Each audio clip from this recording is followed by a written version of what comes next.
You know, everyone acts like they're tired of racism in America. You know, everyone's like, "Oh man, when are we gonna, put racism down and finally, be, you know, just equal?" That's what people say. You know, that's what people act like. They act like, they're tired of having to deal with racial issues, and they just want to live in a country where, people can do what they want to do despite, what they look like. They don't want to be beholden to their skin color. But when you see how things are now, we couldn't be any more obsessed with race than we were since the civil rights era. Like, I feel like we've gone way, like, of course, there's no such thing as a world where there's no bigotry, racism. But I feel like in the 2000s, it wasn't like we weren't having constant racial discussions and just talks about this group's behavior and that group's behavior, and everybody arguing back and forth about you know uh, diversity and uh, keeping certain races out of their community or whatever. Like, we didn't have these types of discussions in the 2000s. Like, if you said this stuff that's going on here out loud, in 2005, everybody would look at you weird. Even on the black side, if you was like, "Yo, I only support black businesses," if you said that in 2005, I think a lot of black people in different cities would look at you weird. They were like, "Black? Why you just supporting a black business?" We didn't have. I don't remember hearing these kinds of conversations in 2005 like that. And this is where my other point comes into play, where um, we weren't pro. The average black person wasn't pro black like that. Like, you didn't hear these conversations out of regular black people. Like, being a pro black person was like a niche thing. You were over there. Now, of course, if something happens, like, let's say you have uh, Ahmaud Arbery, the guy who got killed by those white racists. Um, I think they chased him down while he was jogging or whatever. That's going to bring out, it's going to make the average black person, make some noise and get pissed off. Everyone's going to start talking about how that's wrong, and you can't do that. That's going to become a thing. But when you have um this constant discussions about everything, race this, race that, white people on this side, black people on that side, and black people don't feel comfortable going to these spots, and white people don't feel safe being around black areas, da da da da da. It's like, yeah, we're going back. You know, discussions are like going backward in time in a way. Like we're having like civil rights era type discussions, and oh man, it's something to see. You don't really think, you never know what's gonna happen, but like, I didn't think we were gonna be like it was gonna be like it's gonna be like this in the 2020s. You know, like I said, like if you went back to 2005 or something, saying these types of things, talking about these things to the average white or black person, that would be considered weird. People wasn't, always talking about, racial stuff and how they don't feel comfortable here and there. It's regular average black people. And, being pro black was if you were pro black, you were somebody that was well read on being pro black. So you weren't just going to say just anything like, based on your feelings. I'm just rooting for everyone black. Like, no. if you talk to an actual pro-black person before 2010, they had a there's something that made like they have information that made them pro-black. They're pro-black whether they're just tired of seeing how black people are done in America. Making black people how black people had to work harder to live in white neighborhoods or something like that. And they were just like, yo, I'm be doing all this stuff and it ain't working. It's just not gonna work for black people. So they were like checked out, from the rest of black people. All right, that's how they became pro-black. All right, many of them, they got checked out from the BS, the running on the hamster wheel. And they just realized, this is not gonna work for me. Like I'm never gonna be really accepted. So I'm just going to learn about my history and become proud of that. And they just become proud of who they were and reflect that. They start talking differently. They wouldn't try to do more. They didn't want to be Eurocentric. They go against that. Once upon a time, I was like, whoa, like you're not trying to, saying you're not trying to, brag about having having like a white name or having your slave name or brag about having this car, latest car and the biggest house and all this. They're like, nah, fuck all that. I'm just gonna be, you know, I'm gonna go and learn, get a dashiki and maybe get a different name, change my name, get some, make my house smell like incense, and, read some different types of books, hang around some more pro-black type people. Get around a community like that. That's how it was, and things were just different. Before it became like now everybody started jumping on. When in the BLM era, now everybody's super pro-black and has all these rules about what it is to be pro-black and how they're like gatekeeping. Everybody wants to now gatekeep what they've now learned about black history. And due to this, now you have all these out of nowhere. Now everyone's pro-black and all that. And due to this, but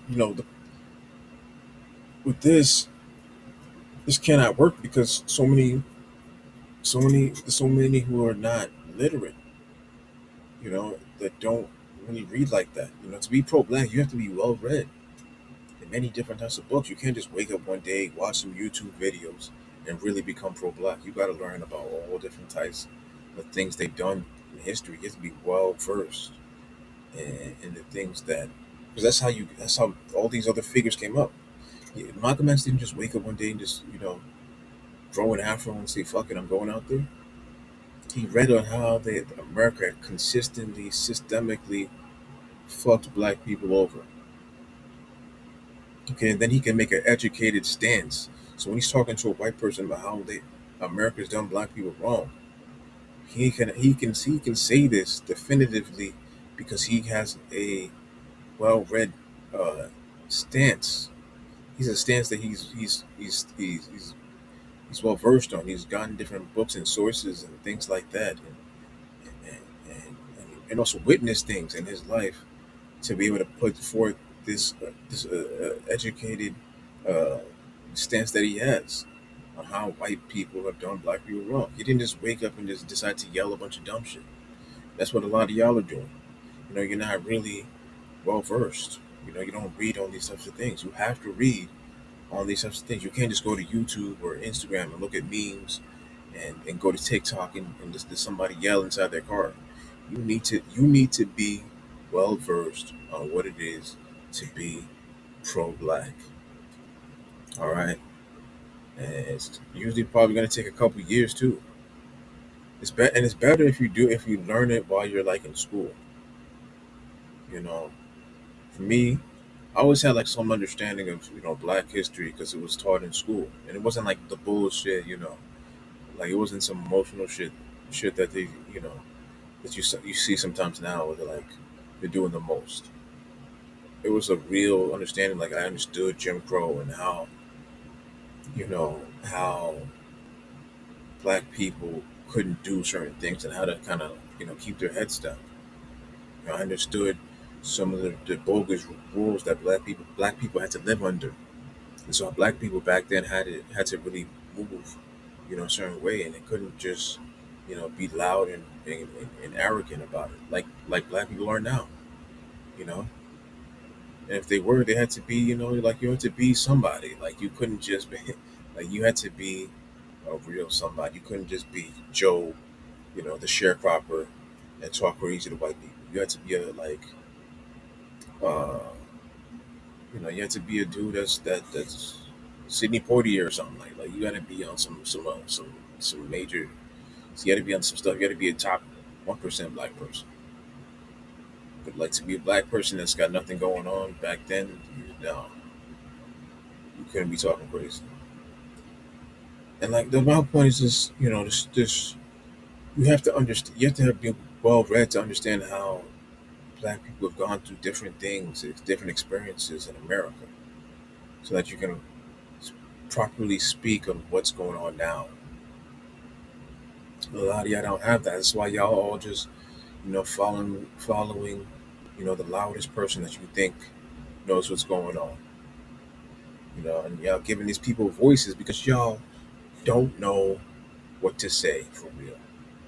So you're just copying and pasting and taking from, certain individuals, that you think are pro black, and you're taking their words for the truth, and you're just repeating their rhetoric. I don't need to say no names. Some of y'all know who these people are. All right, they're all over the internet all the time. People are taking the shit they're saying as gospel and and pasting their what they're saying and putting their quotes out there and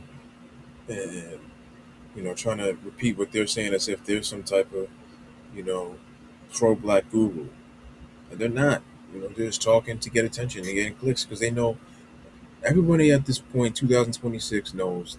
If you're a grifter, that if you get into some racial stuff, whether you're white, or you're on the white side or the black side or the Hispanic side or whatever, if you talk some racial stuff in America, it's going to create a certain. You're gonna have people on this side. You're gonna have people on that side. Race is always gonna bring uncomfortable conversation. It's always gonna bring this group versus that group. It's always gonna have certain effects uh, on people. You know what I'm saying?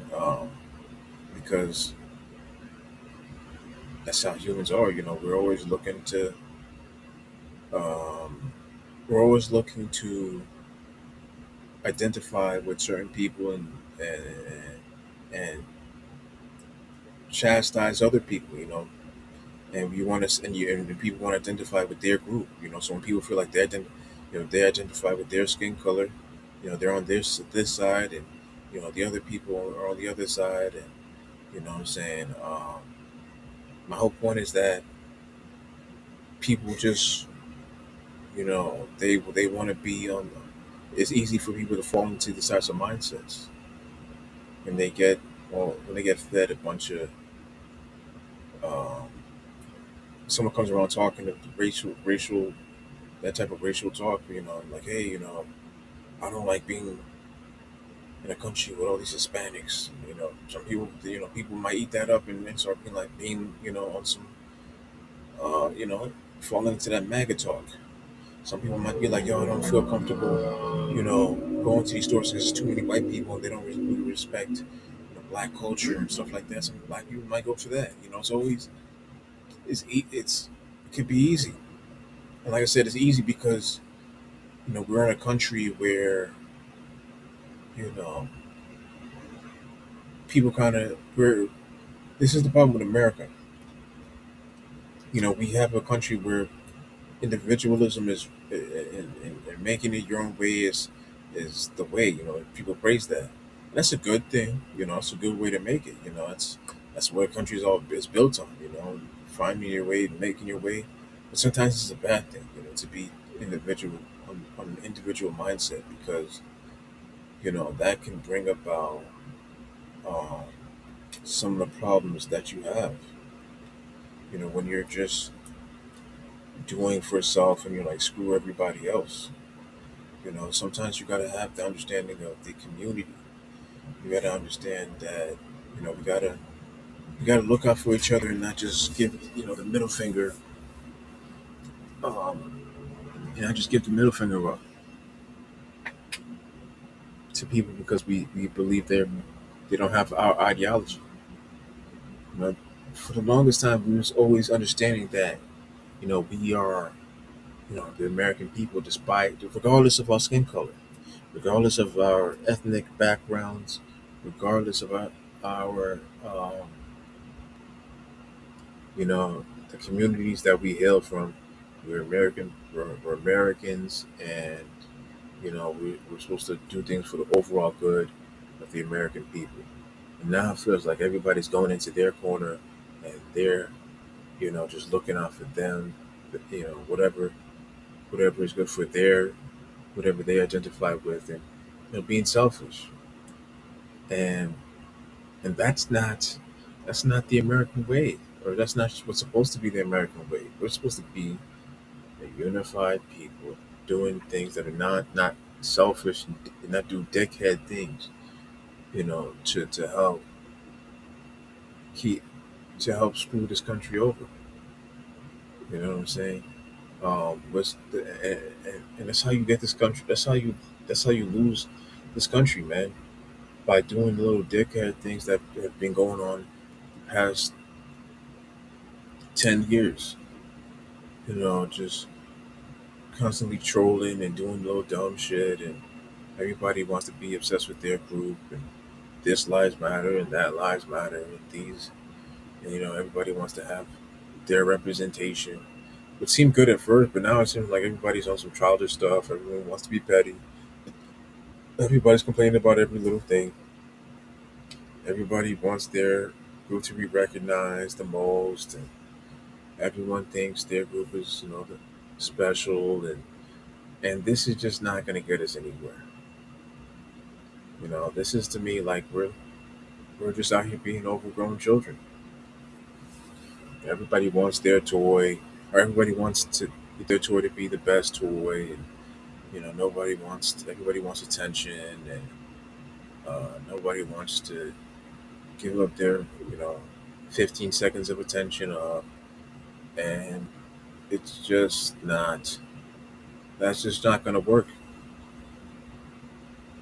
America's got too much going on to be reduced to that.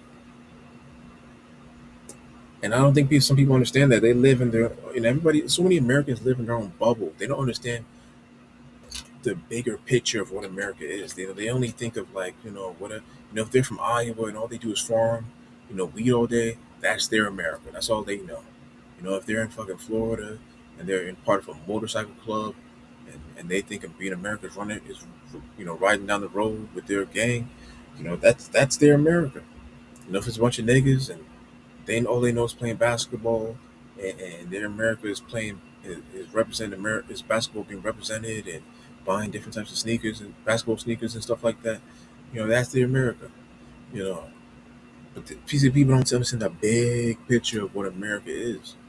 There's a lot of different things that go into what America is, and they don't, and it doesn't all correlate to what uh, one group of people understand. It's bigger than black people, bigger than white people, bigger than Midwestern people, bigger than deep Southern people, bigger than California people, bigger than people from New York City, bigger than people, fishermen from Maine, bigger than swamp people in Louisiana. Like that's the whole point of America is a fucking diverse place. It's not a monocultural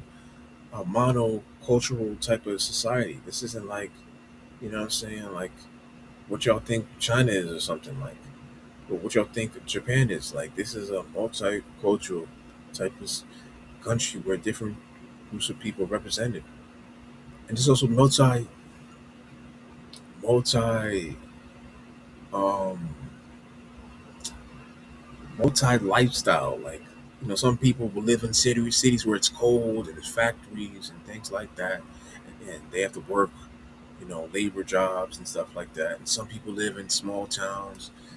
Some people live in towns where You know, you have to drive around to go anywhere to get anything done. Some people live in big cities, mega big cities, where you can get lost in them. You can find yourself getting lost in the city, and everything just seems bigger than life. There's life, different versions of America, different ways Americans, varieties of life that Americans have. We're not one mono group of people. So like we have to get back and realize what we are as an American people, and that's how you get your true. That's how we really get patriotic. Instead of being this this fake macho patriot, we realize that there's many different types of Americans, and that we all have to live together to get things done and stop being children.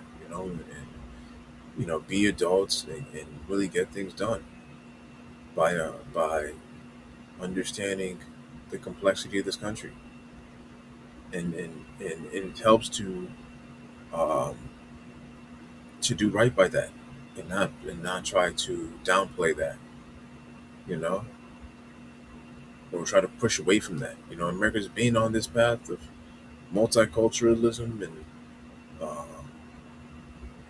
it just makes no sense to turn away from it now in the freaking 240th quarter, you know, or 50th rather. We're in the 250th quarter now. Y'all want to switch up. Now y'all want to. I don't like all these colors. I don't like all these Mexicans. I don't that we brought here for cheap labor. It's like, yeah, you want to bring people for cheap labor, but you don't like the people that you brought over. They're too brown for you, you know. Uh, but you got to deal with it. You already been bringing them over, especially since the Reagan days. They came over the most during the Reagan days, and y'all ain't had nothing to say then. So you got to deal with it. You got to eat that. Especially all you older motherfuckers that's complaining now. Oh, my America's not the America that I had envisioned when I was younger. It was different. Oh, well, who give a fuck? You asked for it when you voted for Reagan. There's your true Republican president, right? Because you get at black people for voting for Obama. You voted for Reagan, and you gave a lot of the things he done that they've reflected in the America that we have now. So shut the fuck up. You voted for Reagan, keep your mouth shut. That's how they say it. When you vote for whoever, keep your mouth shut and just accept what they did. So I guess you got to keep your mouth shut. They're, this is the America that you have now. You got to deal with it. Um, so yeah, this is what my take on you know the racial divisions and different divisions in America that have been going on, and what I think about pro-blackness in America, um, and just the average person, how they become shaped by racial narratives. The average person become a lot more bigoted over the last 15, 16 years, especially especially since 2016. Just the constant nonsense on social media that they're feeding us. All these racial narratives are meant to divide Americans, and that seems to be what they're obsessed with. The elites, they like, you know, keeping us distracted with racial narratives and other narratives that's meant to divide us. All right, so immigrant versus American, black versus white, uh, you know, uh, all these different things that's meant to divide us. Republican, Democrat, all these things are meant to divide us, and it's meant to make us non-constructive. Because at the end of the day, when you have all these arguments and discussions, it's non-constructive, and it's not really doing a service to any regular person. It's not going to get you anywhere. But if you're really powerful, and you realize that people, are worried about racism, and anti-racism and pro-racism, pro whatever the fuck, immigration, anti-immigration, all these things just feed into keeping people fighting these battles, circular battles, because these are battles that's gonna be around after we're gone. If We don't deal with them, another just gonna get passed on to another generation. And they're gonna have to worry about these things alongside whatever issues they have to worry about in their time. If the water is shitty because we fucked it up with AI, and 30 years from now they have to deal with a poor water supply. They got to deal with that and racism and rent being high and immigration and whatever the fuck, you know. So yeah, that's just my whole thing. Let me know what y'all think. Um, I hope I made sense, but yeah, whatever. I'm out.